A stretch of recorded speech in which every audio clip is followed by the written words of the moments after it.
বাবা মা তার সমস্ত পুলিশের সাথে কলেজের প্রিন্সিপাল এমএসভিপি সকলের সঙ্গে কথা বলেছি।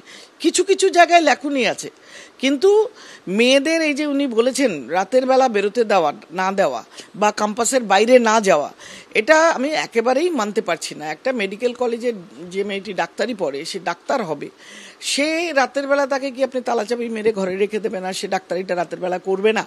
এটা হতে পারে না। আমরা জেন্ডার ইকুয়ালিটি, জেন্ডার সেন্সিটাইজেশন এবং পাওয়ার, মেয়েদের এম্পাওয়ারমেন্টের কথা বলি।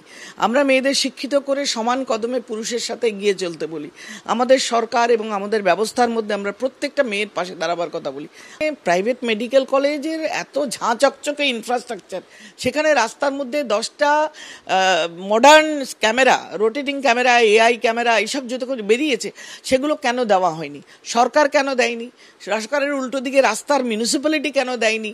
মিউনিসিপ্যালিটির বদলে প্রাইভেট হসপিটালের গেটের বাইরে বা ওয়ালে কেন দেওয়া হয়নি?